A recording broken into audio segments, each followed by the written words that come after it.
नमस्कार, स्वागत है आपका फास्ट न्यूज इंडिया के खबरों की इस खास बुलेटिन में और मैं हूं आपके साथ प्रियांशी श्रीवास्तव। तो आइए रुक करते हैं आज की तमाम खबरों की ओर।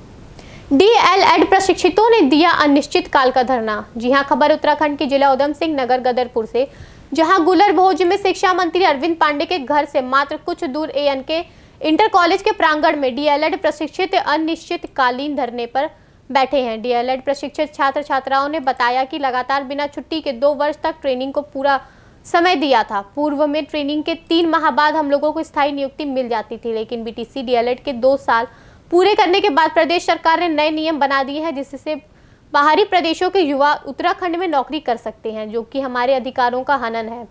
तथा शिक्षा मंत्री व शिक्षा विभाग से लगातार वार्ता के बावजूद हमारी मांगे नहीं मानी जा रही हैं। वहीं छात्रों ने कहा कि हम लोग गुलर भोज में मंत्री के आवास से कुछ दूर धरने पर बैठे हैं। यह धरना अनिश्चित काल तक चलेगा। जब तक हमारी मांगे पूरी नहीं होती तब तक धरने को विस्तृत रूप से चलाया जाएगा। देखिए गदरपुर से शाहनुर अली की यह रिपोर्ट। में 2 साल का डीएलएड प्रशिक्षण किया है, जो हमें सरकार ने कराया। 2 साल के प्रशिक्षण के बाद डीएलएड यानी जिसे पूर्व में बीटीसी कहा जाता था, नियुक्ति की मांग हम पिछले 8 माह से कर रहे हैं, लेकिन इसके ऊपर सरकार ने कोई सूद नहीं ली है। हमारी मांग सरकार से ये है कि शीघ्र नियुक्ति का प्रावधान किया जाए। हम यहाँ पर शांतिपूर्वक धरना कर रहे हैं। सरकार से सिर्फ हमारी मांग है, कोई हम उग्र अभी तक नहीं है, लेकिन अगर सरकार हमारी मांगों को नहीं मानती है या हमारे जो जितनी भी हमारी मांगे हैं उनको नहीं सुनती है, तो हमें थोड़ा उग्र होना पड़ेगा और धीरे धीरे वो उग्रता बढ़ती जाएगी। ना हमारा कल से शुरू हो गया 23 सितंबर से, और ये धरना तब तक नहीं रुकेगा जब तक कि सरकार हमारी नियुक्ति के रास्ते नहीं खोल देती। सरकार से हमारी सीधे सी एक ही मांग है, जो रिक्त पद हैं 3000, उससे भी ज्यादा जो रिक्त पद है वहां पर योग्य शिक्षकों की नियुक्ति की जाए, जिन्होंने डाइट से डीएलएड किया है, जिनकी आपने जिम्मेदारी ली है, उस जिम्मेदारी का आप पालन करिए, उस जिम्मेदारी को आप निभाइए और कठिन प्रशिक्षण से आए हुए इन छात्रों को आप तुरंत अध्यापक के तौर पर नियुक्त करिए। हमारी सीधी सी मांग यही है। देखिए, हम शांतिपूर्वक तरीके से अपनी मांग रख रहे हैं। आज विद्यालय परिसर से हमें बाहर निकाल दिया गया अपनी मांगों के लिए। ठीक, अगर हमारी बात सरकार नहीं मानती है तो इसके बाद हम आमरण अनशन पर बैठने के लिए मजबूर हो जाएंगे। इसमें कहाँ के छात्र हैं? ये हमारा कुमाऊं से प्रतिभागी, यहाँ पर खटीमा, काशीपुर, जसपुर, डाइट डीएलएड से रिलेटेड जितने भी छात्र थे वहाँ से यहाँ पर छात्र आए हैं अपनी अपनी नियुक्ति की मांग के लिए। सिंगेपुर में गिरा पुल। जी हां, ललितपुर जिले के पाली तहसील अंतर्गत ग्राम सिंगेपुर जाने वाली सड़क पर नहर पर बना पुल गिर गया है, जिससे कई गांवों के लोग निकल नहीं पा रहे हैं। वहां के बीसीडी सदस्य कृपाल सिंह ने बताया कि पुल को 2 साल पहले ही बनवाया गया था, जो कि घटिया निर्माण कराया गया था। पुल को लोगों ने बालू भरकर बोरियों से रोक रखा है, जो कि कभी भी गिर सकता है और बड़ी दुर्घटना हो सकती है। लोगों की मांग है कि जल्द ही पुल का निर्माण कराया जाए। देखिए महरौनी से प्रदीप चतुर्वेदी की यह रिपोर्ट। दोस्तों, आज हम मौजूद हैं कलोथरा सिंगेपुर संपर्क मार्ग पर, जो जिसमें एक बीच में नहर पड़ती है और उस नहर की पुलिया है जो पूर्ण रूप से टूट गई है। यहाँ के ग्रामीणों का कहना है कि इस पुलिया का निर्माण अभी 2-3 साल पहले ही कराया गया था। जिस ठेकेदार ने इसमें कई प्रकार की अनियमितताएं बरती, जिससे यह पुलिया 2-3 साल में ही ढह गई। आइए आपको दिखाते हैं कि पुलिया को लोगों ने बड़ी मेहनत से पत्थर रख के बोरियों पर टांगा, नहीं तो अभी तक पूरी नीचे आ जाती। और ग्रामीणों का कहना है कि अगर पुलिया नीचे गिर जाती है तो पूर्ण रूप से सिंगेपुर का संपर्क मार्ग कट जाएगा, जिससे लोगों को बहुत ही परेशानियों का सामना करना पड़ेगा। आइए आपको ग्रामीणों से रूबरू कराते हैं कि यह पुलिया कब बनी और कब किस प्रकार टूटी है।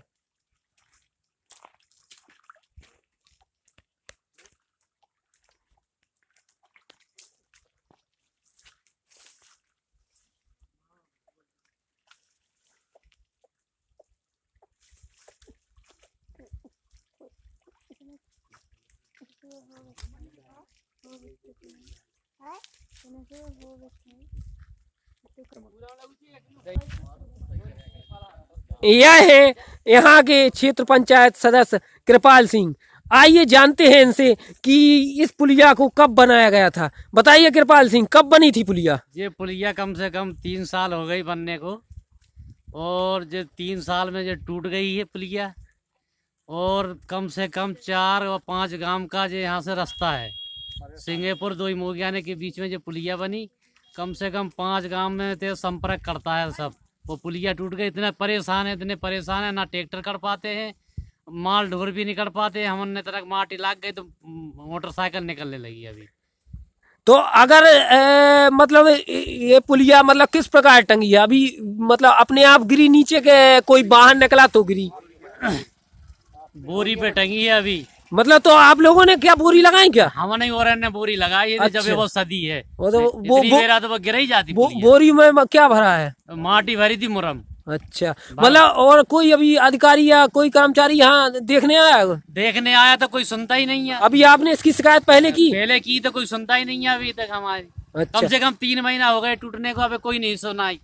तो आप अब प्रशासन से क्या चाहते हैं? हमें इतनी उस प्रशासन से चाहते हैं कि हमारी पुलिया बन जाए और हमारे आने जाने की रास्ता बाहर निकलने लगे हैं।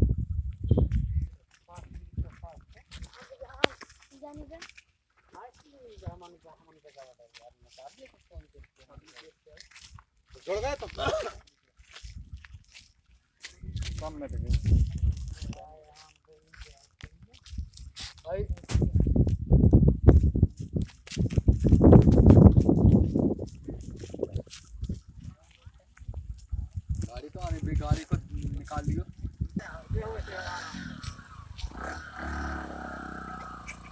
जो पानी आवे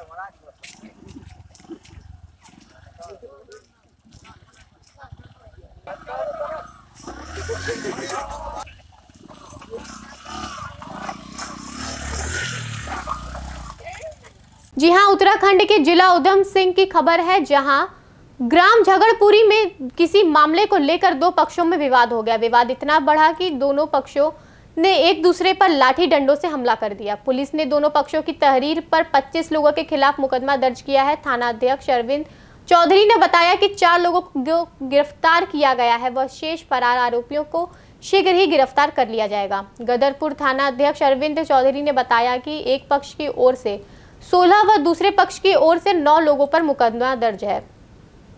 देखिए गदरपुर से शाहनूर अली की यह रिपोर्ट।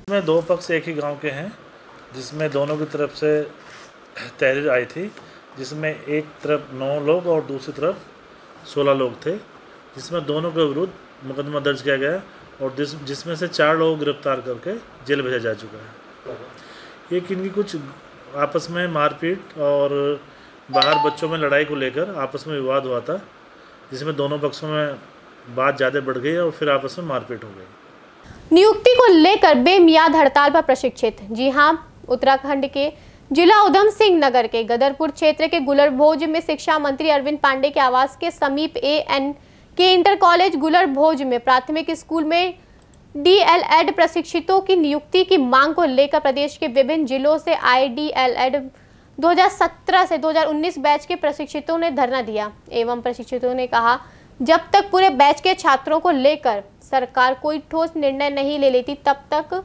विरोध प्रदर्शन जारी रहेंगे। साथ ही प्रशिक्षितों ने यह भी बताया कि प्रदेश सरकार द्वारा डाइट DLED हेतु प्रतियोगिता परीक्षा कराई गई थी, जिसमें प्रदेश के लगभग 7,000 प्रशिक्षितों ने परीक्षा में भाग लिया था, जिसमें 650 प्रतिभागियों का चयन हुआ था, जिन्हें सरकार 2 वर्ष का प्रशिक्षण दिया गया। किंतु प्रशिक्षण पूर्ण हुए 9 माह समय बीत चुका है। इसके बावजूद भी प्रशिक्षकों को बेरोजगारी का दंश झेलना पड़ रहा है। उन्होंने कहा कि डाइट DLED 2017 से 2019 बैच की शीघ्र नियुक्ति हेतु सरकार ठोस निर्णय नहीं लेती तो प्रशिक्षित उग्र आंदोलन करने के हेतु बाध्य हैं। देखिए गदरपुर से रमेश कुमार की यह रिपोर्ट।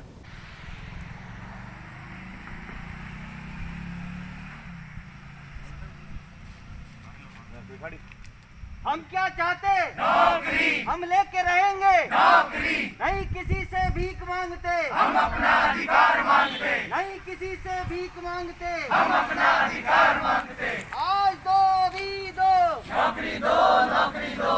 आज दो अभी दो नौकरी दो, नौकरी दो। नौकरी दो, नौकरी दो। नौकरी दो, नौकरी दो। नौकरी दो, नौकरी दो। नौकरी दो, नौकरी दो। गल्ला की घटतौली जनता के साथ आंख मिचौली। जी हां, यूपी के पीलीभीत जिले के थाना शेरा मऊ उत्तरी के ग्राम पंचायत दुर्जनपुर कला में शिव सागर के नाम से सरकारी सस्ते गल्ले की दुकान है। काफी दिनों से इस कोटे पर घटतौली होती जा रही है, पर कभी भी ग्रामीणों की शिकायत पर कोई सुनवाई नहीं की गई। दिनांक 24 सितंबर 2020 को कोठे पर राशन बांटा जा रहा था। इस बार सरकार द्वारा प्रति 5 किलो यूनिट पर 2 किलो चना फ्री दिया जा रहा था, पर यहाँ चना, चावल, गेहूं सभी कम दिया जा रहा है। गांव का एक व्यक्ति कमलेश पुत्र रामचंद्र जब राशन लेने गया तो उसे भी राशन कम दिया गया। उसने इसका विरोध किया तो कोटा संचालक उसे गंदी गालियां देने लगा। वहां पर धक्का लगाकर उसको भगा भी दिया तथा लड़ाई झगड़े पर उतारू हो गया। बात ज्यादा बढ़ने पर ग्रामीणों द्वारा मौके पर 112 नंबर पुलिस बुलाई गई। तब मामला शांत हुआ, पर पुलिस ने भी घटतौली के लिए आगे से कार्यवाही करने को कहा। जिन लोगों को राशन कम मिला उनमें कमलेश कुमार, सुरेंद्र कुमार, महेश कुमार, अन्य कई लोग शामिल हैं। देखिए पूरनपुर से विनोद कुमार वर्मा की यह रिपोर्ट। थाना शेरा उत्तरी क्षेत्र की ग्राम पंचायत दुर्जनपुर कला में विक्रेता शिव सागर ग्राम पंचायत दुर्जनपुर कला के नाम से सस्ते गल्ले सहकारी अंतर्गत कोटे की दुकान पर घटतौली होते हुए यहाँ को ग्रामीणों ने इतना विचित्र हंगामा किया है कि आप खुद देख रहे हैं कि यहाँ पर मौजूद भीड़ आपको हम दिखा रहे हैं। देखिए कितनी भीड़ इकट्ठा हुई है। बताया जा रहा है कि यहाँ पर यूनिट के हिसाब से गल्ले में घटतौली की शिकायत मिली हुई है, जिससे लोग काफ़ी परेशान हैं। आइए अब हम आपको कुछ लोगों की बयान भी करा के बता रहे हैं, जिन लोगों के साथ ये घटतौली का हादसा हुआ है।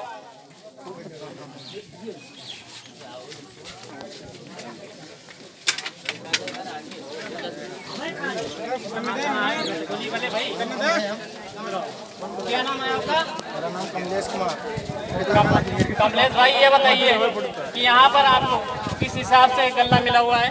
मुझे 1 किलो तो कम देना चाह रहे थे। ये 5 यूनिट है मेरे, 5 यूनिट पे 25 किलो गल्ला बना। ये 24 किलो देने के लिए कह रहे थे। उस बात पे भी मैं मंजूर था। उसके बाद इनने 2 किलो गल्ला और कम दिया और चने 2 किलो थे। 2 किलो में इन्होंने हमें 1 किलो 600 ही ग्राम चने दिए। बताया जा रहा है इस बार गल्ले के हिसाब से 2 किलो चने आ रहे हैं, पर यहाँ पर 2 किलो के बजाय 1.5 किलो चना दिया जा रहा है। और जो भी यूनिट के हिसाब से गल्ला बन रहा है वो भी 1-2 किलो कम दिया जा रहा है। क्या नाम है आपका? हमारा नाम सुरेंद्र कुमार। सुरेंद्र भाई, ये बताइए आपको इस गल्ले में कोई घटतौली या कंबल दिखाया गया है? हम गल्ला लेने आए थे, ठीक है, हमने गल्ला तो लाया नहीं था। गल्ला लेने आए थे तो भगवान दिन कोटेदार जो हैं उन्होंने गाली दी, घोसड़ी के लेना हो तो लो, नहीं तो यहाँ से भाग जाओ, हमारे बाहर लो लेना। बताया जा रहा है कि कोटेदार द्वारा ग्राहकों को गाली भी दी गई है। यहाँ पे 100 या 100 नंबर गाड़ी भी बुलाई गई थी? जी हाँ, बुलाई थी। फिर उन्होंने क्या कहा? उन्होंने कुछ नहीं कहा। वो आए, उन्होंने बस यही कहा कि जितना जिसका गल्ला हो उसका उतना गल्ला दीजिए। ठीक है। और किसी को भी कोई शिकायत है इसके बारे में? शिकायत है? शिकायत है किसी को? इसको गल्ला कम मिला हुआ हो, गल्ला कम मिलो जाओ। हमारा उलट नहीं है। और कोई है? हाँ कोई है यार? चलो ठीक है, हम आपको दिखा रहे हैं कि यहाँ पे एकत्र भीड़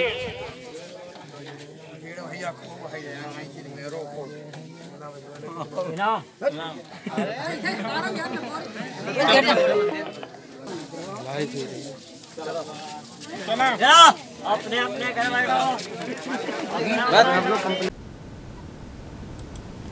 अभी के लिए बस इतना ही। आगे की तमाम खबरों के लिए बने रहिए फास्ट न्यूज इंडिया के साथ। तब तक के लिए मुझे दीजिए इजाजत। धन्यवाद।